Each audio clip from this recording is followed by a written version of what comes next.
Oh, welcome to the 77th episode of the Revolutionary Code, where we bring the truth about how governmental politics actually works and how that affects every facet of human existence, and how that affects, of course, our people here in America, Africa, and the diaspora. I am your host, Brother Tamani Mandani out of Houston, Texas.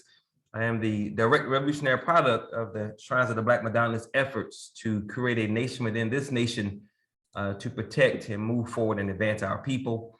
My co-host, the chief consultant of the Black Gold Nation's political strategy and implementation department nationally and our adult education division, and the chairman of LACE, Liberation Advocates for Community Empowerment, the intellectual gangster, corporate grassroots revolutionary, and master domino assassin from Shreveport, Louisiana, aka The Boot, Brother Craig B. Lee. Brother Craig, how you doing this evening?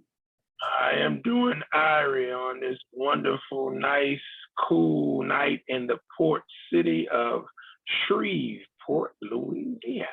All right. So before we get started this evening, as always, give me a minute to let you know a little bit more about the Black Gold Nation.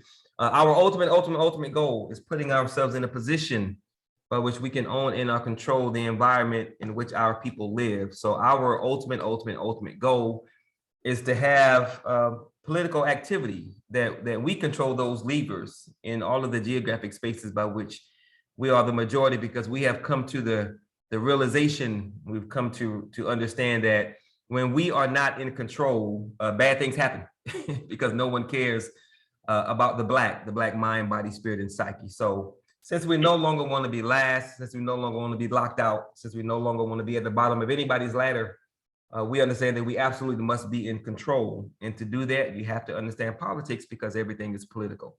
So Brother Craig and I, we're not just here to inform and educate. We're actually trying to get you to do something. So we want to inform, educate, motivate, mobilize, organize, and build. Every single thing we say and do is about bringing our people together to find the right people so we can put ourselves in a position to build power and win, because everything is about power, and what happens to us happens because we do not have the power to stop it. So tonight's show title is America's Plutocratic Public Policies and the Perpetual Oppression of Grassroots Black People. America's Plutocratic Public Policies and the Perpetual Oppression of Grassroots Black People. So in the Black Gold Nation's body of knowledge, we state, speaking of the capitalistic white supremacy system that we live within, we state the world system of governance, which includes every aspect of human existence and is both multi-layered and multi-dimensional, is an enemy system comprised of institutions that serve the interests of our enemies from which we are excluded. The survival of Africans in America, Africa itself, and African descendants throughout the diaspora requires that we recognize that our people are the targets of oppression, repression, and exploitation from enemies both seen and unseen, tangible and intangible, mental, physical, and spiritual, through the ruthless use of institutional power by capitalistic white supremacy, racism, and as a result, requires that we build institutions of our own within our own system that we create and control, end quote. So what we do because it is a necessary element and aspect of nation building. When we don't or are unwilling to critically analyze our reality, we place ourselves in a losing or weakened position. Again, tonight's show title is America's Plutocratic Public Policies and the Perpetual Oppression of Grassroots Black People. So we're going to start off tonight, as we did last week, with a brief video. If you guys are familiar with a news organization called the Young Turks, they do a pretty good job of talking about things that are happening in the world as it relates to the forward progress of pretty much grassroots people. So we're going to watch this brief clip, and then of course we're going to come back and talk about it. So give me a quick second to share my screen, and then we will get right into it.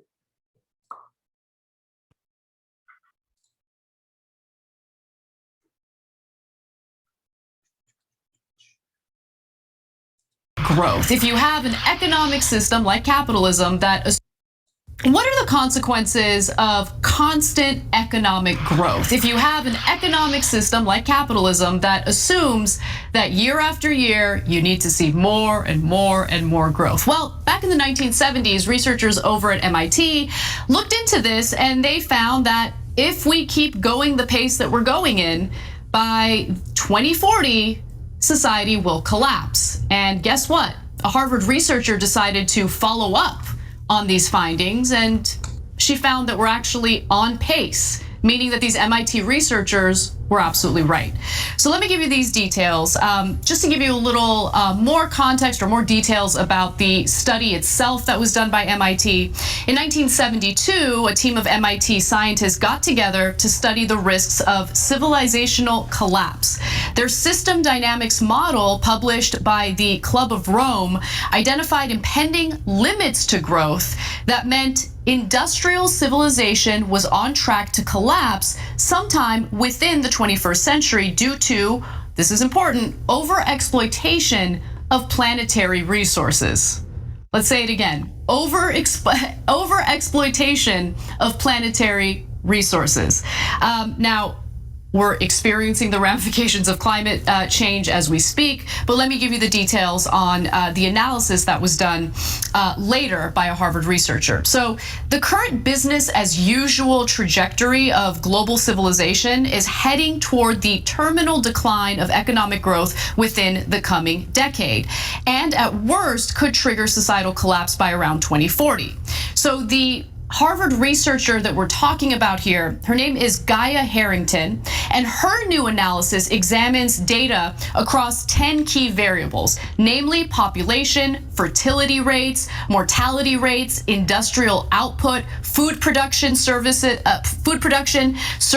non-renewable resources, persistent pollution, human welfare, and ecological footprint.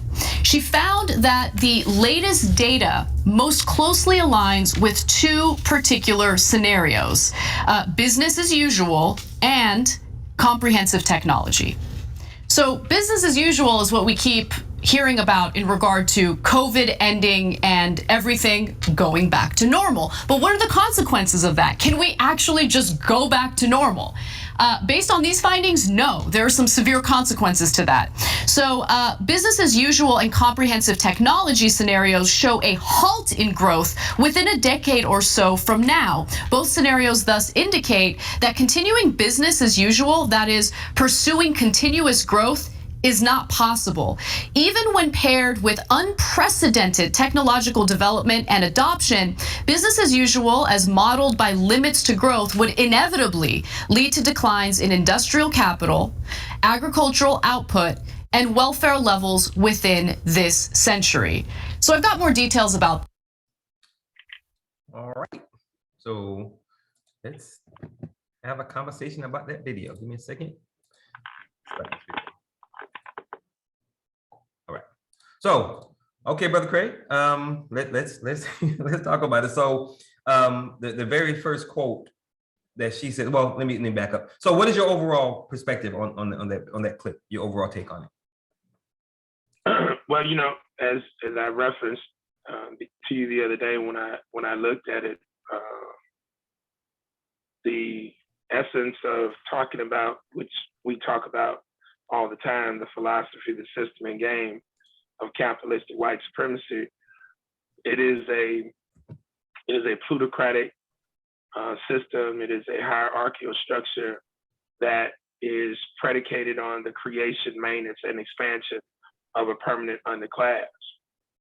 And that system is going to remain in place until grassroots people mobilize, organize, and activate a new system. But you know, the points that she made definitely are on point to a lot of different degrees. Because in economics, there's this concept called scarcity of resources, and so you can't continue to maneuver the way that white folks have maneuvered and other ethnic groups who have adopted their capitalistic model maneuver, because you're going to impact a wide range of things. You know, I walked into a Piccadilly's cafe here in Shreveport a few years ago, and it was about 8:15. They closed at 8:30, and so I, you know, put my order in. You know, as you're going through the line, and they're about to close in 15 minutes, and they give me the standard damn portions. And I'm like, well, damn. What's that? And they said 8:30. I said, well, what are you all gonna do with the food? I said, they're gonna throw it away. I'm like, y'all are gonna throw all of this food away? So I'm trying to process this. So at the end of the day, this is how capitalism works, because instead of now, they would rather throw the food away than to create a situation where, I mean, even if you didn't want to give the food to homeless people, they're working poor people who would, I mean, this would be awesome. Yep. But not only did they not want to give me a larger portion, they just throw it away. And this is capitalism at its best, where it's all about waste. It's all about being neglectful of the environment.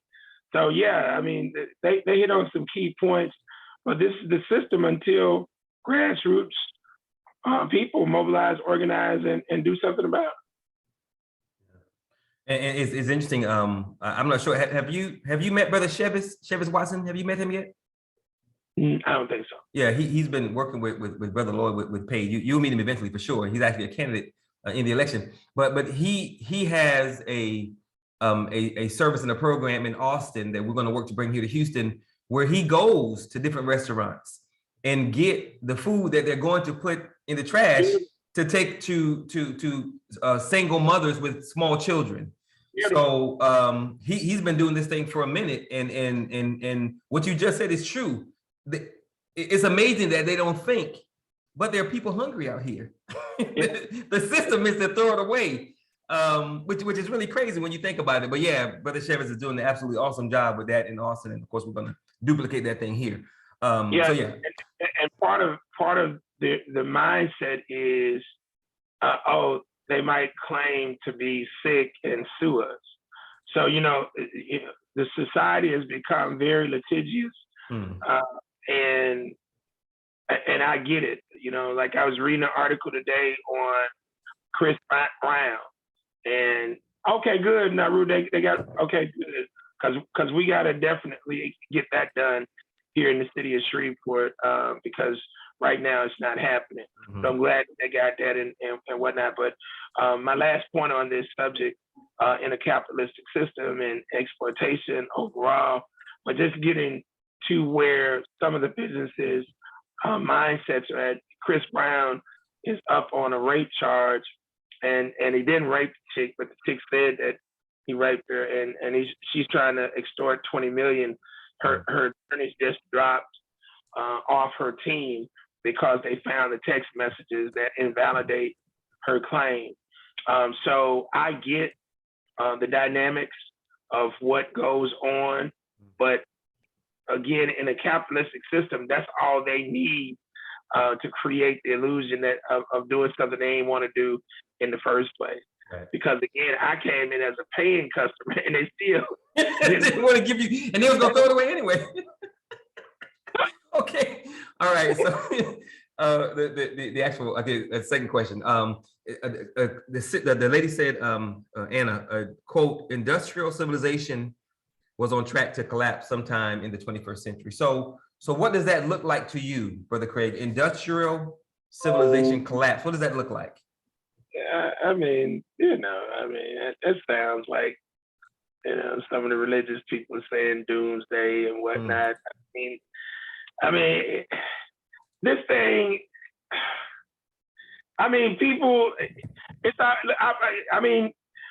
robots are coming, virtual situations, Negroes constantly complaining, white folks constantly complaining about livable wage, which I don't even know what the hell that actually is. It really doesn't make any sense, because no matter what the wage is, if you don't control the production of goods and services, they can always increase the price.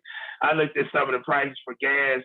I thought it was bad here, going up from $2 to $3, right now $3.70, $3.44, $4. Mhm. I saw that gas on that West Coast, man, $7 a gallon. I'm like, oh my goodness.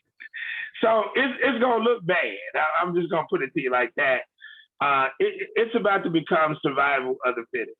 Mhm. And if you don't have any skills and you are lazy, this whole premise of just robbing people, you're gonna get killed. I mean, it's about to get tough, but it's for those people who cannot function, know how to cook, know how to grow your food, to some degree, start to get like you and Brother Naru and do this whole goddamn vegan thing, and just eat all the damn time.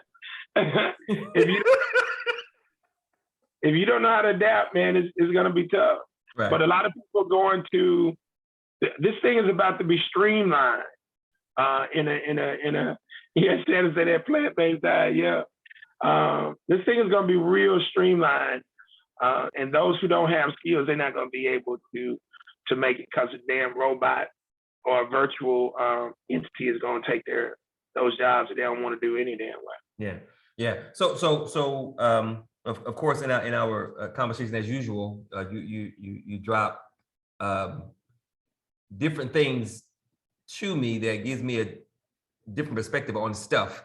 So share with everybody your perspective on the television series The Walking Dead and how that relates to what we're talking about tonight.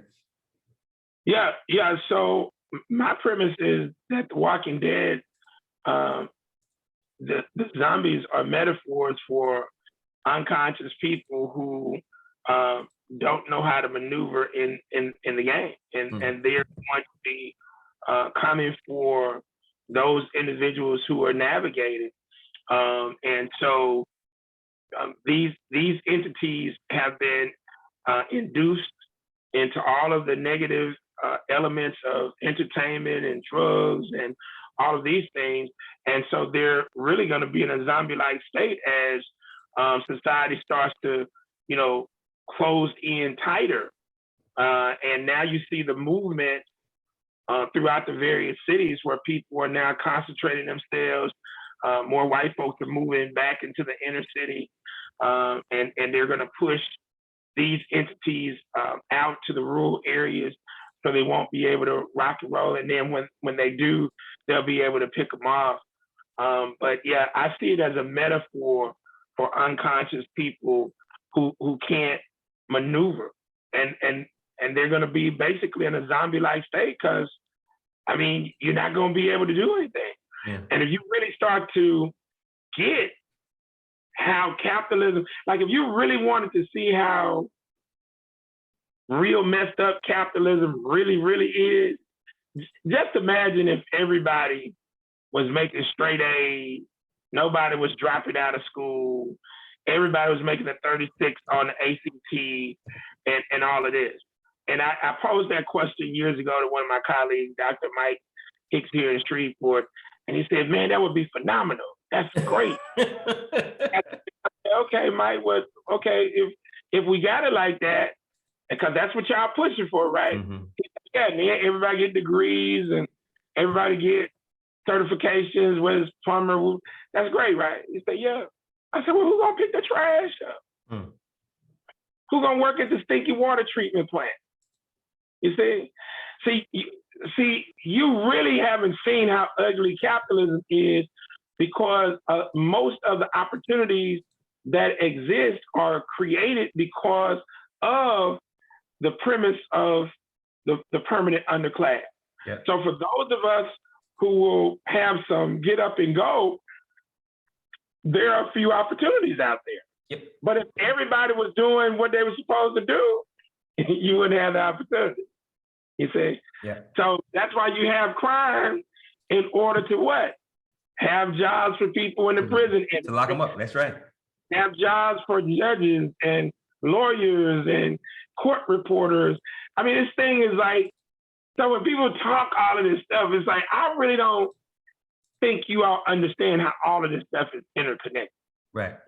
Yeah. But yeah, that's how I see Walking Dead as a metaphor for the unconscious who can't navigate and they're going to start to try to take things from people who are maneuvering. Yeah, I like that the analogy and that metaphor, because I can most certainly see it. Okay, next question. So the current business as usual trajectory, per plutocratic public policies, is business as usual simply capitalistic white supremacy racism? Yeah. I mean, that's what's been dominating and it's become worse now with technology. Mm-hmm. And you got people raising their hand to create more technology, which is going to destroy the planet even more. Mm-hmm. So yeah, the answer to that question is absolutely yes. That's the system that's been in place for centuries now, and it's like I told them the Masons tonight. It's time for you to rise, so that you all really start to live out what your actual mission is, and that's to be a master builder, but not a master builder of residential or commercial structures, a master builder of human structure. What's up there, Brother Mike? And if you don't become a master builder of humanity, then the people are not going to know which way to actually turn. And so I asked them a question now. I said, do you all believe that Shreveport could become a great international city? And they say, yeah. I say, well, who's supposed to make that happen? What'd they say? Did it get quiet? They got quiet. They didn't know. Yeah. So I challenged them. So I connected the dots between that, and I connected the dots between Dad's foreign duty. And I showed them, I say, bruh, y'all got to be that catalyst that works with us as we've now forged an international brand around becoming human behavioralists and transformation specialists with our children. And if you guys come in the mix, y'all got a facility, but y'all don't have any children here training them. But the children are at the school, but y'all are not involved. The city is ripe for the taking, but you all are waiting for somebody to give you the go ahead to say, Mason, help us make the You got to just go ahead and do it. You got to be like Nike and just do it. Right. And it's amazing, Brother Craig, how we don't realize that this thing is wide open. It's wide open. And if you have the right mind, if you have a few good ideas, you can most certainly put some things in place. But of course, nobody's going to give it to you. And nobody's going to give you, they're not going to give you the blueprint and say, here's what you do and please come help us and blah, blah. It don't work that way. It don't work that way. And because the plutocrats, the oligarchs and the aristocrats all understand. I mean, they understand that if they are not keeping their stuff private behind the scenes, then that means they have to share. Mm-hmm. And they don't want to have to share. At all. Right? At all. And so to believe that, we can pray evil away and we can, wish upon a star for everybody to, have the same house system. Look, brother, it's not going to happen until grassroots people make it happen at the local level. And to try to believe you're going to make this happen at the national or international level before you start to make things happen at the local level, it's wasteful. It's time consuming. And lastly, there's a group that, and the group, the New Era group. Yes. Out of Detroit. So there's a possibility that I'll have to work with them in Vegas. Cool. And I was talking to the brother today out there, but they don't have a good brand, right? Because they've done some things in the past, like in Detroit, walking into these people's church and disrupting the service. It's like, brother, I get you want to help the people, but how in the hell is going into their church service, disrupting them and telling them how evil their preacher is? How is that going to help you help them. That's number one. Number two, what businesses do you all have? None. What public policies are you all controlling? None. So now what are they doing? They're trying to do the same thing that the Black Panther Party did that we know did not work. Okay. The Black Panther Party did some great programs and whatnot, but we know that their formula was not correct until they started to try to get into political spaces. But by that time, it was too late, right? Right. So it's like we're constantly replicating things based on like recreating stuff that we know is not going to work. So the leader, I just saw an article today. He took a picture similar to my homeboy Huey P. Newton, you know, when he was in the chair. Right. He took his updated version of it, but he didn't have a gun or a spear, but he was in that type of wicker-like chair. Mm-hmm. And so it's like everything, you're trying to recreate the wrong things, because going into the Capitol, while it got them some attention, it got them the wrong attention. Right. Yeah. Because once the feds got on them, brother, it was on and popping. That was the beginning of the end. So what was the brother's response to your very logical position? What did he say? They basically passed me on to another dude, because I was trying to let him know we want a partnership with you guys with Dads on Duty, but you can't use New Era in the name, because he wanted to be like Dads on Duty New Era. No. Learn to leverage the resources through a brand that's solid. Right. You can make the money, and you can still do your stuff. Yeah. But you know, we got to have a controlling interest. We got to have our name on it. You got to, and despite the fact that you can prove very easily your approach is flawed, and you're treating symptoms. Yeah. And you'll always be treating the symptom, because you're not trying to deal with the root of the problem, which is us not having any power. Yeah, exactly. Yeah. So it's unfortunate. So is that deal done, or are you still trying to work with them? I'm going. They pretty much. I'm going to talk to the dude that he told me to talk to. Yeah. Because my cousin sued, and my cousin has laid out a blueprint for doing this now throughout the country to get money for nonprofits in this space. Because see, this issue, this symptomatic ailment ain't going nowhere. It's just going to get bigger and bigger in terms of youth violence and all of that, right? Mm-hmm. Look how clever my cousin, the state attorney general for Nevada, look what he did. He sued, and you're gonna love this. You're not, because what series did you tell me to start watching? What? What series did you tell me to start watching? Dope Sick. All right. Guess what my cousin Aaron Ford, the state attorney general for Nevada, did? The pharmacist? He successfully sued the pharmaceutical companies. Okay. Just won the settlement for Nevada over $200 million. Wow. So their percentage of those dollars are going to be going where? To the Dads on Duty. Yes, sir. So the white boy who flew me out in November, okay, he trying to pull a coup d'etat on us by switching to dads in schools, right? What? So my cousin, when I was out there, Aaron Ford, said that he wanted this guy, Minister Stretch Sanders, to be on board. I didn't know he was with New Era at the time.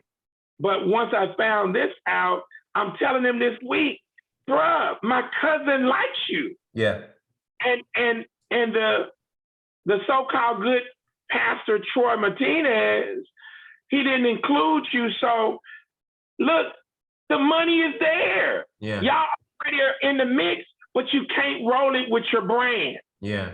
Yeah, and it's unfortunate because they got a lot of young people that could be very beneficial, because they got the millennials, which is very beneficial. But you got to be willing.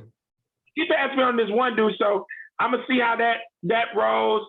But we can now leverage this thing because I'm trying to get them to understand from an economic standpoint in a capitalistic system how you got to roll a corporate grassroots revolutionary to now leverage those particular dollars.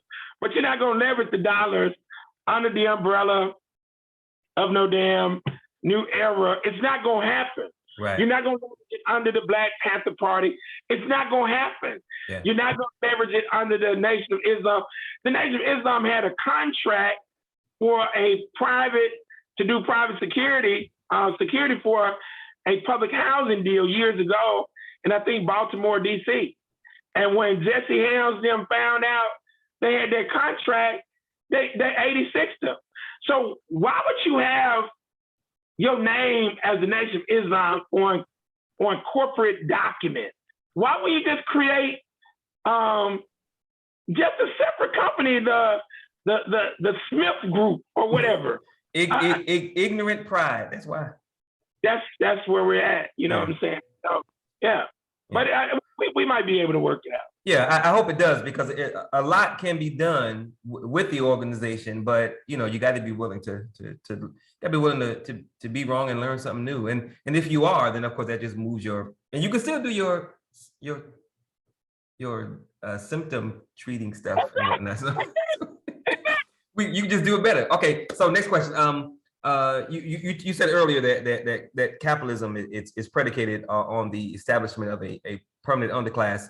And my next question goes to that. Help us understand how capitalism can be racist and or oppressive.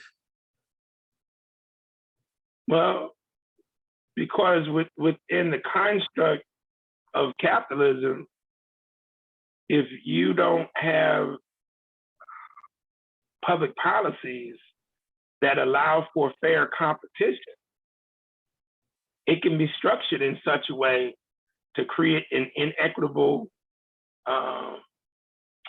system whereby those individuals who are looking to compete on their merits, they are put into a box and they can't compete. So I'll give you an example here in the city of Shreveport in the construction arena.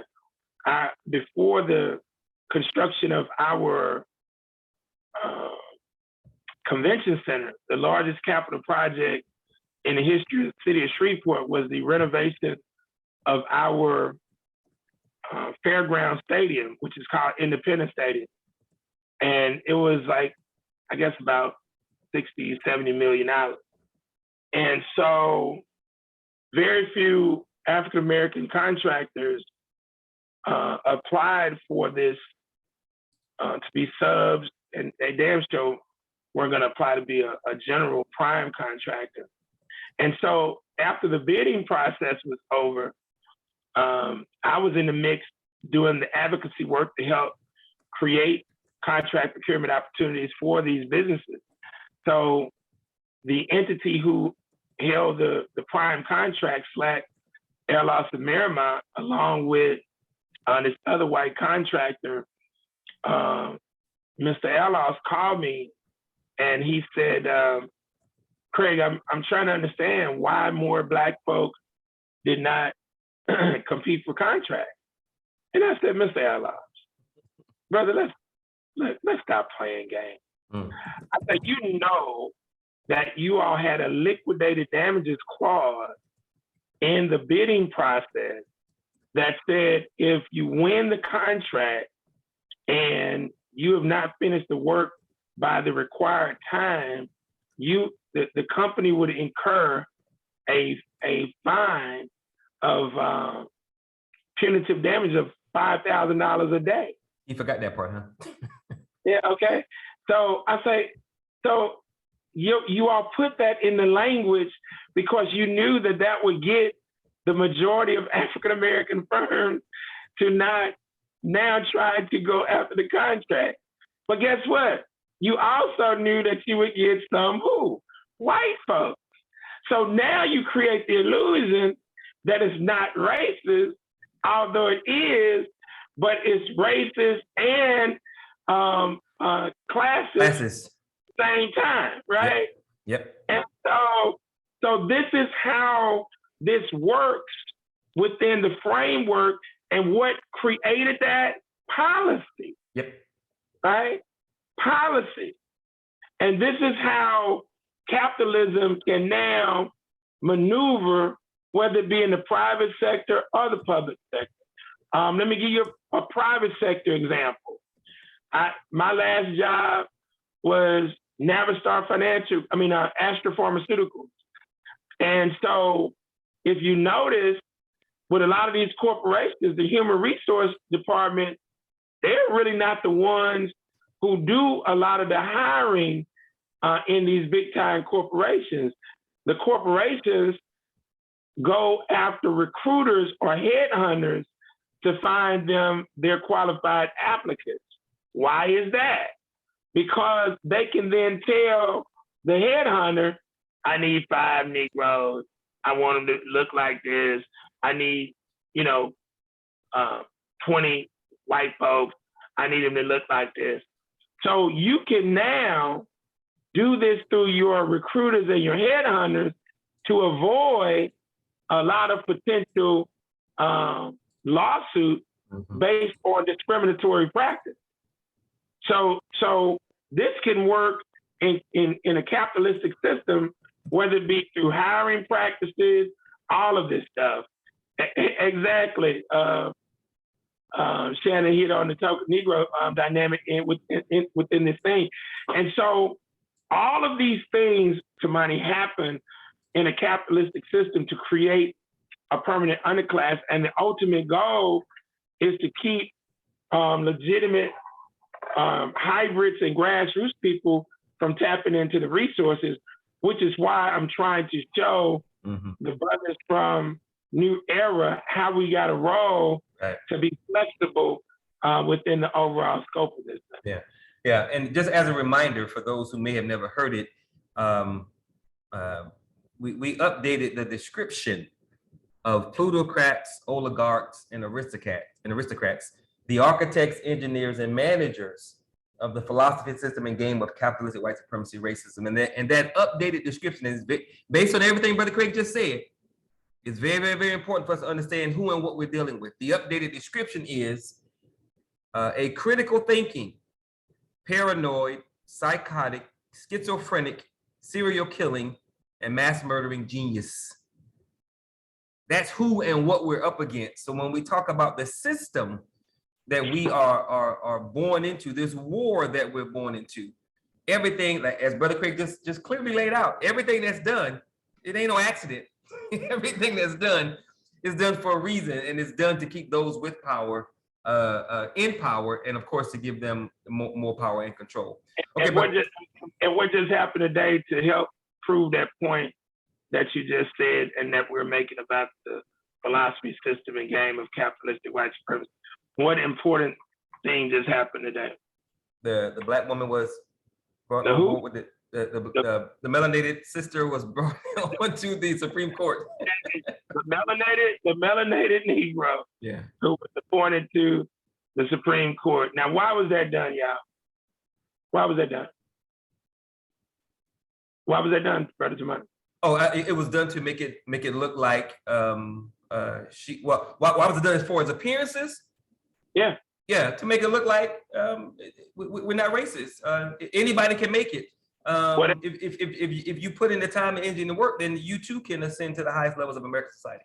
That's true, but what else? And that's true. That's definitely it. But there's another real important reason. That's all I got. Because you're getting ready to go into the election process, and they need the Negro female vote. Oh, yeah. Vote. Amen. So now, but what do they know about this Negro female? She got a white husband. Exactly. Yeah. So who does she roll with? White folks. Exactly. White politics. Exactly. Because who you sleep with? Who you sleep with determines your power. Yes, sir. Yes, sir. I can dig it. And if you're not rolling with melanated people, melanated African, melanated Latino, melanated Asian, if you're not rolling with the melanated folks, Yeah, and and it's so unfortunate because the same way it worked with Kamala, it's gonna work with her too. Like people don't this identity politics thing, man. People don't look at the policies of the people. They look at how the person looks. I can identify because she's a AKA or whatever the hell she is, and I am too, despite the fact that she's done more to hurt people on your level than help. So it's sad, man. It's sad. But anyway, we got to keep it moving. Okay, next question. So the clip ended with the commentator reading a quote from the study, and the quote is quote, even when paired with unprecedented technological development and adoption, business as usual, as modeled by limits to growth, would inevitably lead to declines in industrial capital, jobs, agricultural output, food, and welfare levels, government support within this century. So, Brother Craig, if business as usual places society on this path, then what is the alternative? The alternative is a corporate grassroots revolutionary takeover. Yes, sir. The alternative is to have a true free enterprise system. And this question was asked of me years ago. This one brother thought he had stumped me. Well, then what system would work then? Since you're so damn smart. I said, well, what about a system whereas if you were willing to work, no matter what because you're gonna work. Mm-hmm. I don't care what your occupation is, what you would be guaranteed a house, food, some form of transportation, clothes, like your basic necessities. Yeah. But the agreement is you will put in whatever hours we designate so you can positively impact society. And that would now take us to a position of semi-full employment, because the only time that we've actually had, this country has had full employment, right, is during chattel slavery, right? That's right. So the only way that you're going to be able to create another system is to now have individuals who can have these things. And it's kind of crazy when I hear the conversation about universal income, because the bottom line is being able to create a mechanism for people to work. Universal income, you ain't got to go to work. Yeah. See, we need people to go to work in order to improve society from a variety of different angles. And if you now are going to work, you now can get these basic things. Now, if you're willing to go beyond those basic things and create your own business, now you can tap into more of the fruits of the society, whether it's a bigger house, better car, but we cover the basics with those people who are willing to invest time in actually working. Yeah. And so it may sound similar to a socialistic system, but that's not what I'm pushing, because the people are working and we're still dealing with free enterprise, but we're taking advantage of the fact that we don't want people to be languishing in homelessness and despair, but that's the only way that we're going to be able to change up the capitalistic system and now rock and roll. And that's why they're kind of teetering with this universal income and concepts like that. Yeah. So my next question was actually about free enterprise and not becoming capitalist. So give us a basic fundamental difference between free enterprise and the capitalistic system that we currently exist in. So free enterprise is our Afrocentric system that was created because we are the original marketers and business people of the planet. Yep. So we operated from the standpoint that if you have a desire to sell bananas, you should be able to get up and go and sell bananas. That's right. That's how you're going to benefit your family. Yep. If I have apples, or even if I also have a few bananas, maybe my bananas may be better, riper than yours on a particular day. I don't know. We can now go and do that. That's free enterprise. If you get up and make, like over in Jamaica, I love to see them take a coconut and now they make purses out of coconut. That's your ability to generate resources, whether it is through money, through bartering, or whatever type of commerce that you actually have. Now, capitalism takes the concept of free enterprise and it puts it at the core of this system, but then it wraps the free enterprise with white supremacy, with racism, with plutocracy, all these particular things, to now make the free enterprise appear to be a system that is open and accessible and free, but they put all the public policies in place to now hinder you from being able to rock and roll in many instances. And if you think just because you got money, you can just do what you want to and open up any business, no, indeed. Because they can create, like one of my good supporters right now, Alanza Sanders. He has a building that's basically 7 stories that's in my district. And he started building on this thing, but he didn't go through all of the necessary channels to actually rock and roll. And now what ends up happening, they put a stop on it. And so this building is going up. But what he didn't know is that the building impedes a game plan that they had for that area. And they didn't know that this Negro had come in and acquired the space. Yeah. So he's been now learning how to kind of backtrack and now redo the thing. And he's on my political team. But like I told him, just because you got money don't mean you can't be stopped. Yeah. Just by public policy. Yeah, and just because you have money and your skin happens to be non-melanated, if you are producing something that's going to impact a multi-billion-dollar industry, you will get ghosted. so they will most certainly move against you. So you got to be ready, willing, and able for that. Hey, look, I'll give you another example here in the city of Shreveport. This rich white boy, he owns all of these big-time liquor stores here called Thrifty Liquor. And he had bought this property on Burt Coon. And he had cleared out the land and everything. He wanted to put his liquor store there. So the white folks, it might be about a half a mile around the corner, the White Calvary Baptist Church, and they got a school there. And so, man, the white folks turned out in droves. Man, I mean, I'm talking about this thing had passed the Metropolitan Planning Commission, it had passed the Zoning Board of Appeals. And so the city council was about to approve it. All these white folks showed up. So they shut it down. Now, this is a rich white boy now. Mm-hmm. So the land just set up for years. If you go over there right now, you're gonna see Thrifty Liquor. Mm. You say, well, how the hell did he get the damn Thrifty Liquor? The damn church ain't moved. They still got the school. Look how clever the white boy was.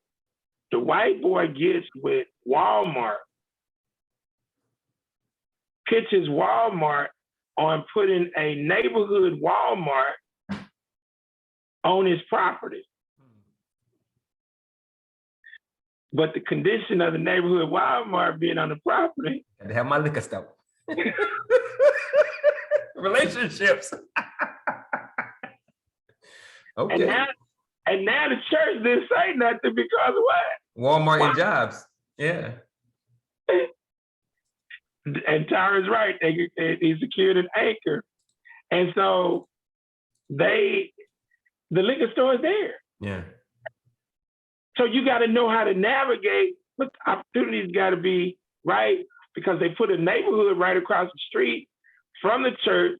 And so now they didn't have a grocery store close by. Right. So this is the closest grocery store, and it's right around the corner from the church and right by the neighborhood. Yeah. So hey, the liquor store is right there, and they're going to go get the goddamn liquor themselves anyway. I don't know, right? Because they ain't in the Bible. because I gotta look good. All right, so next question. If society collapses in the US, does that mean all societies, all communities, all municipalities also collapse? If not, why not? Yeah, again, when I hear these doomsday things, the collapse, all that's going to happen is capitalism is going to recalibrate. As usual. Yeah. That's all. Yeah. It's going to recalibrate, man.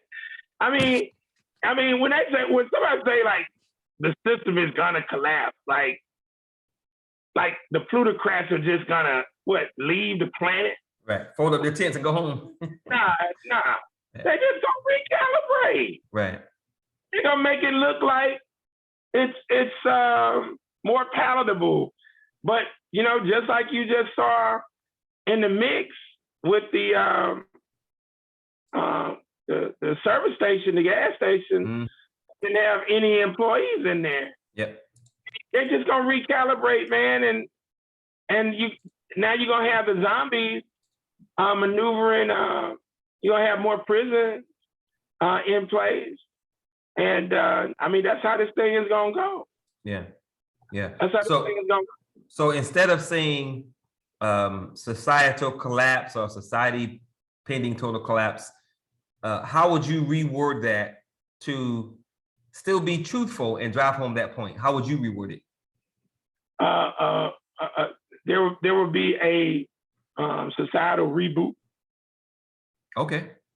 A restructure, and the question is, for grassroots people, are you going to be a part of the restructuring?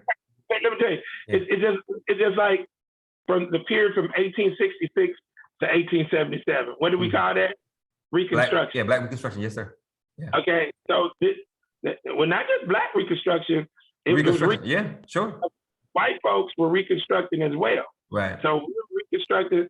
So this is about to be kind of like the second Reconstruction, so to speak. And of course, there's opportunity if you are paying attention. Yeah, big time.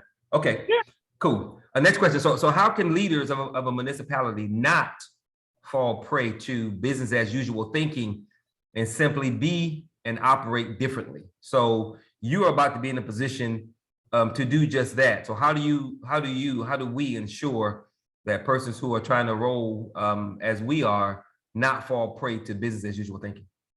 By following our game plan and linking up with historically Black colleges and universities as our future think tank, solution centers, and mobilizing and organizing grassroots people and also entities, as I started speaking tonight, to the Masonic Order and getting them rocking and rolling. And so at the end of the day, that's how we'll be able to do it. And then you won't fall for the okie doke. But we have to invest in learning.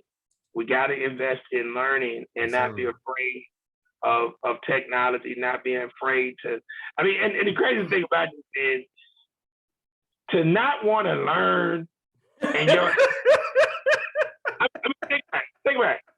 Your ass ain't gonna get no F on your. You're not gonna get no goddamn F, right? You're not gonna get no bad goddamn grade. You just take your time and learn. Yeah. But you got to now become disciplined and take yourself away from all of the weapons of mass destruction. What are those weapons of mass destruction? The entertainment. Yeah, all the distractions in American society. Yeah. Exactly. That's the weapons of mass which for the person who's trying to be righteous and elevate him or herself, that's relatively easy. But for most people, man, them distractions. It's damn near impossible. Yeah. Because you got to become disciplined in order to navigate before it's too late, right? Yeah. And because nobody ain't gonna come tell you to learn. Just like when I was at Xavier, professor was gonna come knock on your door. Craig, why are you late for class? You're just gonna pay thousands of dollars and receive a goddamn L. Yeah.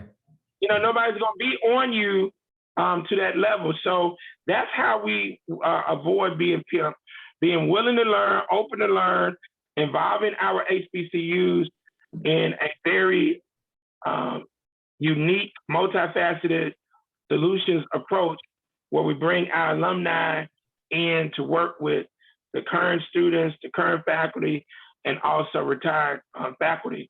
And we now elevate them to a new paradigm shift for them to become solution centers versus labor production. Yeah,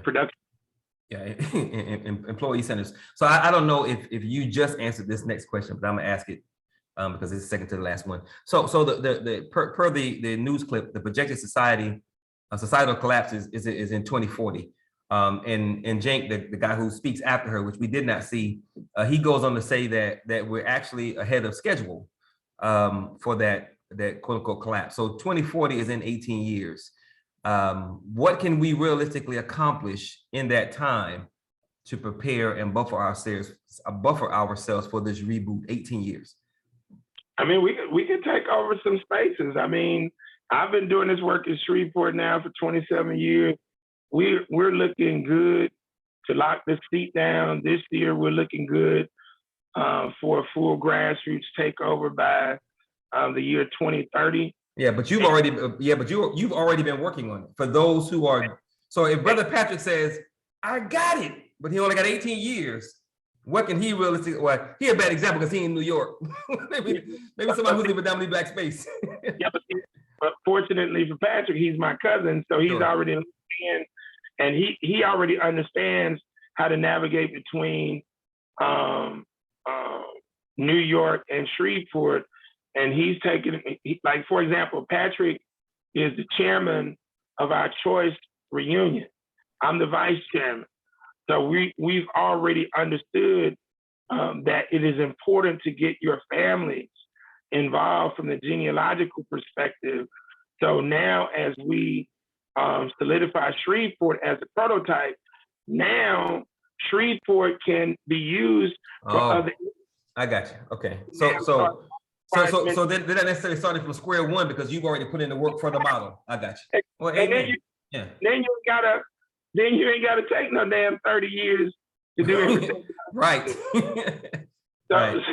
So I'm paying the cost for people to streamline what they're doing. I mean, prime example, Dr. Jones, she's been here back here less than 2 years. She done plugged in the contracts and navigating and putting on symposiums and making some moves and about to get some other contracts. She picked up some clients. Why? Because I done paid the dues for anybody who got skills to be plugged in to the apparatus here so that we can maneuver and rock and roll. Right. Cool. All right. So right on point. It's 10 o'clock. So last question, brother. You get one takeaway based on everything we've discussed tonight to ensure that everybody who's watching live and everybody who watched the recording, they will have with them for the rest of their lives. What would that one takeaway be from what we've discussed tonight? Not to be concerned about no goddamn collapse. Not to be concerned about the goddamn end of the world, because the damn creator is the entity who controls this. And when you hear these prognosticators and talking heads, do the panic ass thing, tune that out and focus on your empowerment agenda, because all the plutocrats are going to do is recalibrate, reconstruct, readjust, realign, refocus, and within that whatever they do, there's opportunities for you to get in and make some things happen. Just understand, we got to control a landmass in order to create public policy that is equitable for us at the local level, and then gain leverage from our state legislature for our local level, and then maneuver from a nonpartisan standpoint at the federal level to gain leverage for our local territory, right? Yeah. That's the only way that you're going to be able to survive and thrive. Praying about the boogeyman changing, praying about evil doers and capitalistic people to stop being capitalist, but it's not gonna happen, bro. Yeah. and it's a waste of time, and we can mobilize and organize ourselves and do what needs to be done. My focus is on elevating our cooperative economic percentage rate from less than 3% up to about 35 to 40%. And we're going to do that through the mobilization organization, working with organizations like Black Old Nation, through the 6 pillars of empowerment, and people like who are on this phone call. And if we're doing that and not getting caught up in the goddamn doomsday, we'll be all right. Yeah, amen. Cool. So on that note, that concludes tonight's show. We're going to open this thing up for Q&A. Brother Naru has turned his camera on. So Brother Naru is first. Brother Naru, question or comment for Brother Craig? Oh yeah, great as always. Brother Craig, I have one question. So I've noticed you stated in a few of the episodes that the person you sleep with determines your politics. Now I'm not taking up for Clarence Thomas or Judge Ketanji Brown, anything like that. Don't get it twisted. But as an educator, I've seen it work on the other end as well, where a white person is more committed to helping Black folks and adopting revolutionary politics when there's usually an offspring in the mix, when they have children. So I want you to speak on that a little bit and see. I don't know if you've experienced that as well, but I've experienced that a lot out here in so-called liberal California. Yeah, and that's a good question. That's the John Brown standard for me. Hey, if you ain't rolling like John Brown, bro, I'm sorry, bro. So and Naru, to your question, that's why I say we only have 2 problems. Number one, the philosophy, system, and game of capitalistic white supremacy, that has to be left up to the good white folks to do that. And if they're about their business, that'll work. And we do have some white folks that's about that life. And they don't necessarily have to have some of the white folks that I know who are about that business, they lily white. They ain't got no spouse or child or anything in the mix. They just really are about the elimination of the inequity, right? So if you go back and look at the Plutocracy Theory, if you go back, they always had white folks that were fighting against capitalism. Oh yeah, without a doubt. Yeah, everybody ain't been down for no capitalism. Okay, they just didn't know how to go about doing it in a way of really creating a viable option for the grassroots. See, they were focused on trying to force capitalists to do the right thing instead of now competing in the free enterprise arena with them. Because when you go and look at those theories, and that's when you had the labor movement at the highest height, right? But they weren't focused on really doing the thing the right way.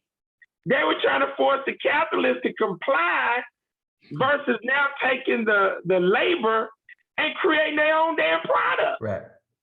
Yeah. True. Which shut the damn capitalistic corporations down. Yeah, because you got the numbers, you got the skill. They need you more than you need them. Just start your own thing. And it's amazing that nobody ever did that. Just start your own thing. Well, weren't they killing them when they tried to start unions? Oh, no doubt. No doubt. They were taking them out when they yeah. tried to, Yes, they form were. up, and they was like, oh no, we ain't having that. So they was, they was sticking the police on them and all of that. So that's why I tell these Negroes, man, y'all better study your damn history. It's been some white folks that's been trying to make this thing more equitable for a long ass time. Yeah. And they got their wig split out here, right? Yeah, they did. They got their wig split. So the white folks who I know, they're not necessarily connected to any melanated person, whether it be African, Latino, Asian, or whatever. They just, some of them just got some good hearts, good Oh agenda. yeah. I'm not disputing that. I was just talking about the statement that you've made because that's all. I'm not disputing any of those things. I know that already, but I just seen it happen on the reverse. But I've seen it happen that way too. I'm just saying I've seen it on both sides. So Yeah. I just wanted to put that out there. But because here, it's pretty much, you're either African or white. We got some Latinos moving in now. We have a very, very small population when it comes to those. So I've only seen, for the most part, straight up white folks who, and it ain't been but a couple of, but as long as I know John Brown exists, I know white folks. You know what's possible, huh? Probable. That's right. All right. So anyone else have a question or comment for Brother Craig? I know, I think Versa Clark, my good partner from Streetport, has put some things in the chat that he wanted me to address. So look at those. Okay, let me scroll through it real quick. I think most of it was comments, I think. Let me see. I think he asked about Biden's African. He said, his first question is, can you, make sure that's the first one. Yeah, can you take advantage, I'm not sure if he means you or a person in general, but can you take advantage of Biden's new African trade initiative? Again, when I hear questions about, and Versa is part of my campaign team, I told him today I'm gonna have him on my cabinet. Versa loves to look at macro concepts. I keep this thing on a micro level. The answer is yes, we can take advantage of it, but we need to mobilize and organize at the local level. So trade is going to be a major thing within my campaign because we got a port, right? And so again, what have I told you before, Tamani? We take over the city can become our what? Our country. That's right. And we run it, and we run it as such. Yes, sir. We can run it as a country and create import-export relationships. So the answer to the question is absolutely, Versa, we can do that, but we got to take over our local apparatus in order to effectively do it and now get on our grind as it relates to the creation of products and whatnot that we can, then trade and do some import-export with different countries on the continent and in the Caribbean and in other places. So the answer to the question is yes. Yeah, and we want to make sure that every municipality that we are successful in controlling politically, that they be connected to at least one African nation for those purposes of doing business. And of course, if we can connect to more than one, that just the more the merrier.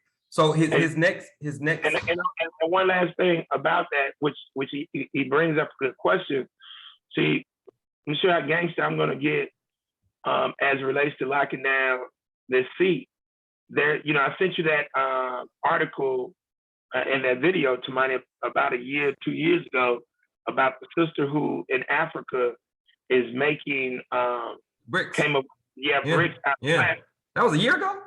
Wow. It's about a year, 2 years ago. Time flies. Yeah.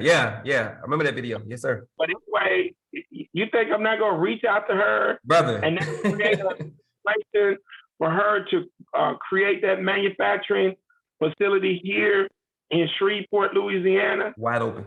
I mean, do you not understand the impact that will have in terms of recycling? Yes, sir. Coming up with bruh, that's on a whole nother level. Yeah. So the answer to that question, Brother Versa, is absolutely yes. Yeah. And his next thing in the chat, and then you can ask your question after this, Brother Mike. The next one is a statement, not a question, but he says Biden stated he wanted to create 20,000 black farmers per year over 8 years, and the whites in Texas sued to stop it. So he was just making a point. And the whites in Texas sued to stop it. Sued to stop him from creating. I don't know how they could do that, but 20 black. All that. That's not even. That's just rhetoric. Negroes. how do you create 20,000 black farmers? You know, I mean, I don't know. A lot of people are interested in agriculture. I don't know. Yeah, brother. Hey man, let's just focus on doing some damn community garden first. Yeah, because farming is hard work. Okay, brother Mike. Brother Mike.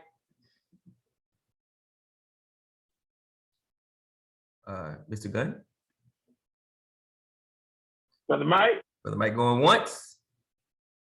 Brother Mike on twice. Oh, he said, oh, you mute. I didn't mute you. Okay, there you go. Can you unmute now, brother?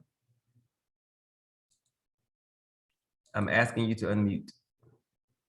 Unmute, brother Mike. He said he can't unmute. Ask to unmute. I'm clicking on the ask to unmute button, brother. I don't know what the problem is. Ask to unmute. No. Yeah, I don't know. Put your question in the chat there, Mike. There you go. Man, I'm looking at my evaluation from being the keynote speaker at the Grambling Social Work Conference. Bruh, I mean, if this was a report card, I mean, I have an A triple plus. Oh, God. All right. God. So while brother Mike is, I'm not sure if this is brother Versa. That's his name, Versa? Yeah. So maybe I think this is his answer to your question. Industrial hemp farmers. I'm not sure if that changes the equation. But. Oh yeah, so I'm gonna do, Mike, put your question back up. Mike said, should we help make more millionaires or focus on equity for all? No, we got to create the goddamn millionaires in order to create the damn equity. You see what I'm saying? So the answer to that question is we got to create millionaires and billionaires from a grassroots standpoint, brother Mike. Because I always give the example: if Craig Lee is bringing in a net profit of $500 million a year. Okay, Craig is reinvesting $400 million back into business creation, scholarships, schools, housing, the whole nine, right? Which now will create equity, okay? Because we got to now maneuver within the system, right? You can't have equity in a capitalistic system unless you got some shot callers changing the public policy. So we got to get the money, status, and materialism in order to do that. So we got to have billionaires and millionaires able to put up resources. And now the equity comes because we're investing in our own programs, projects, and business ventures. Capitalists are not going to invest in programs, projects, and business ventures that are now going to take away their market share, take away their profitability, take away their control politically. So yeah, we gotta create millionaires. My plan over the next 10 years is to create 20 Black millionaires here in the city of Shreveport, preferably 10 sisters and 10 brothers. That don't even include me. So that's my objective. Before I even run for mayor, that's my objective. And so that now, but I'm not talking about no melanated Negro. Talk about grassroots, hybrid Black folks. That's right. Creating them, that money now can leverage the equity that we're talking about because we got the programs, we got the projects, we got the business ventures in order to make those things happen.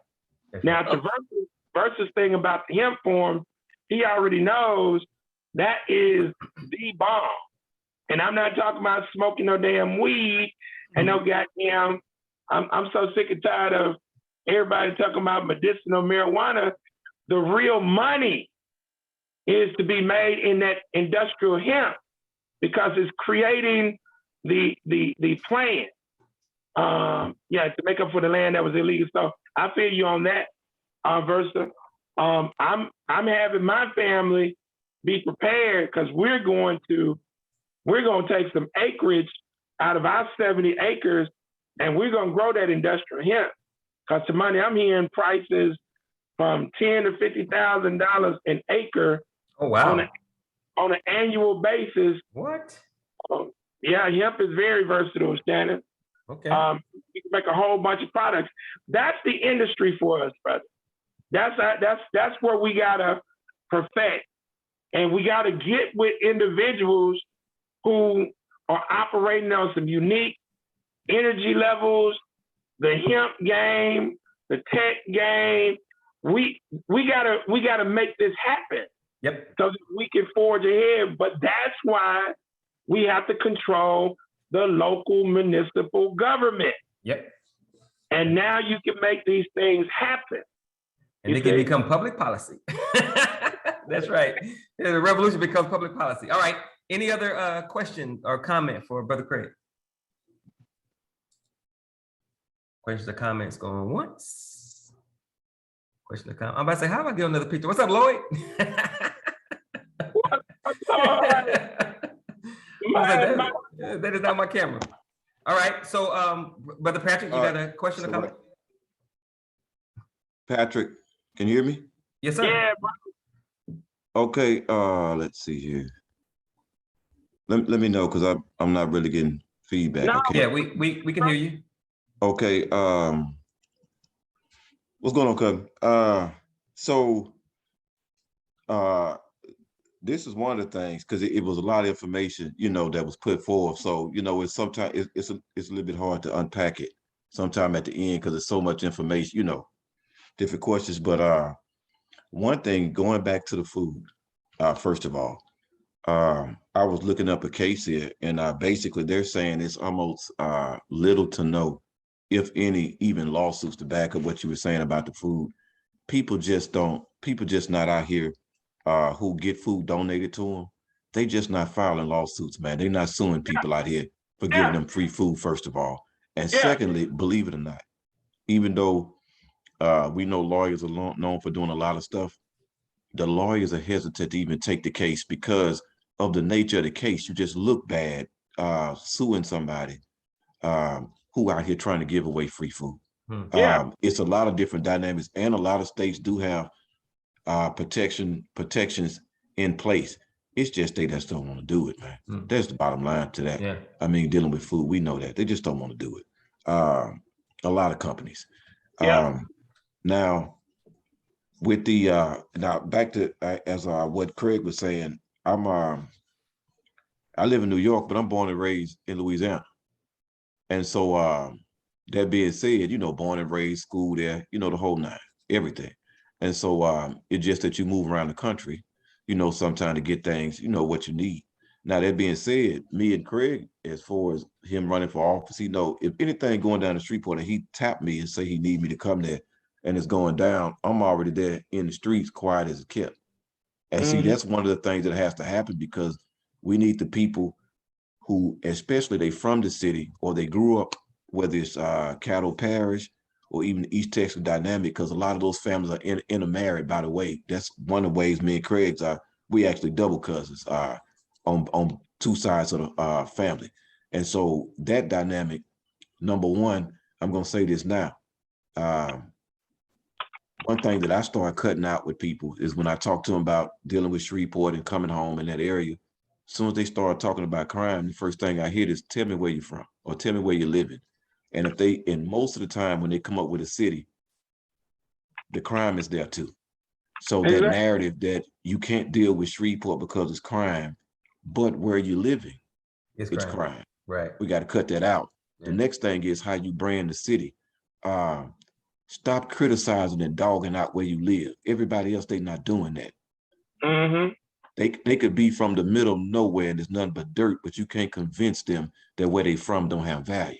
But the dirt is great that's for everybody. That's right. You got to stop that. That's right. See, that's one thing. See, because it's all about the language. The minute you start saying that, and let me just say this, when I say I'm from Shreveport and I mention a couple of characters, they not known as, some of them not known as savory characters in our history. But when you mention North Louisiana, and let me put it like this, even in New York, in the Bronx, I bring dudes to a halt, members of certain street organizations, when they hear Shreveport, because they already know it's certain people out of there for whatever reason, because they went from Shreveport to California and set up organizations, they automatically listen. it's a lot of things going on, that different angles dealing with Shreveport, that people are already watching Shreveport. It's just the main people, it seems like, that don't believe in the city is the people that's from the city. Mm-hmm. And then they only start to believe when people who not from the city decide to come back.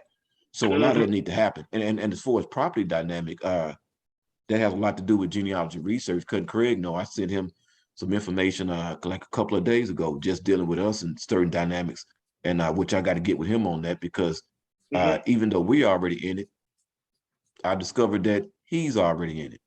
He already my cousin, but I found another way that we can. So that brings him into another 250,000 acre dynamic. And so those type of things, because you're going to find out, like he's talking about cousin over there in Nevada, same bloodline.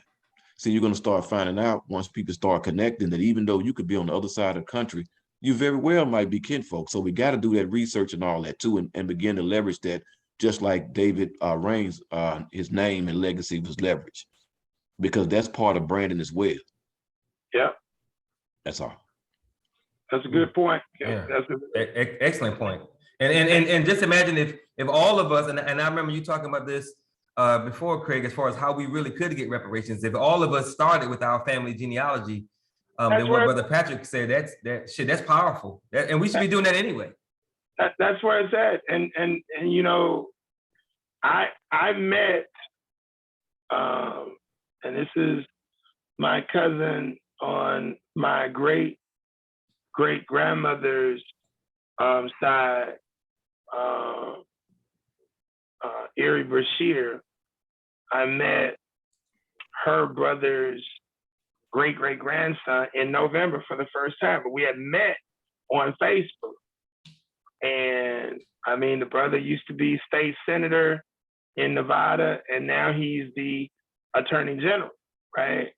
And so when you have this connection, and now you can make things happen, and now you reach back into your genealogical infrastructure, you can now really start to maneuver and navigate. And so Patrick has some brothers that's about that life, making some things happen. We've been navigating. We handled our first reunion together. He and I, we were the point people for our choice reunion back in 2018. And so now as we form the infrastructure, and we ain't just about eating no goddamn hot dogs and hamburgers and shit. We go to the damn courthouse. We talk about entrepreneurship. We talk about the land. So we force our people to have conversations that's totally different than what they're accustomed to doing. Right. And you better know, as we make money, we're going to force them into deeper information. So everybody is supposed to start with their biological structure, then morph into the community. And that's how you can now navigate in this capitalistic system. So when we talk about, as you were asking that question about the demise, the damn breakdown of the societal collapse. I mean, listen, man. I mean, it's we can protect ourselves by insulating ourselves within our biological family and then within our spiritual, cultural empowerment family. Right. And then now, as you maneuver, you're able to, really navigate. But yeah, Negroes are gonna start to migrate back to the South. They're gonna understand that goddamn $8, $10 a gallon gas. and look, here's the killer part. It ain't like cats out there, everybody making no lot of damn money in California. For sure, yeah. Let's get understood. There's Negroes out there getting paid $12 an hour, just like in Louisiana. But that cost of living is breaking their damn back. Yeah, for sure. All right. Anybody else? Question or comment for Brother Craig before we close this thing up? Anybody else? Naru? Man, I ain't moving to the South, bro. I'm staying right in California, man. I ain't dealing with no floods, no hurricanes. I'm good. You gonna deal with them I bought- fires, though, right? You deal with bought them my fires, house, right? bro. And that gas I'm mask. good. Hey, but I'll come visit y'all when it ain't hurricane season. Love you though, bro. You better be watching the damn earthquakes. Oh man, them happen once every 100 years, man. We ain't worried about that. We ain't had no big one every 100 years, baby. Yeah, I know y'all got that Cali weather out there, But the gas price is insane, and that don't include if you got to cross a bridge, because the bridge tolls out here are insane. Some of the bridges cost $10 to cross. Hey, bro, and that's why I say I gotta let y'all have it. I can't have it. Hey, but it ain't no snow. Weather's good, man. We got trees. Grow anything you want to grow. I'm good, baby. All right. I ain't ready for the cold. I ain't ashamed to admit it. I ain't ready for that, bro. Yeah. How you like, bro, Naru? All right. So love y'all, man. Love y'all. All right, brother. Love you back, black man. Love you back. All right. So on that note, we're gonna close this thing out. Brother Craig, closing comments. Oh, just want to thank everybody for coming on. Versa Clark, Shreveport. He's a very intelligent brother. I had to get on his ass sometime. He's so damn idealistic, but I love him. And he does come up with some concepts he likes to write. And that's why I say I've got him on the team. And we'll be rocking and rolling. So I appreciate everybody for participating. Brother Lloyd coming in on the tail end. We about to go ahead. That's my little mini me, Brother Lloyd. And so we about to go ahead and do this thing and lock this damn campaign down and make this happen. So with the name like Versa, it's rather unique. So he is the same Versa that spoke at Tuesday Morning Breakfast, right? Yeah. Has to be. Yeah. Okay. Yeah, he did a great job. I enjoy hearing the brother speak. So yeah, amen. All right. So on that note, we thank you guys for being here. I invite you guys to come back every Thursday. And always remember that no one can do everything, but if everyone does something, everything will get done. You guys have a wonderful evening. God bless. We'll see y'all soon. Peace. All right.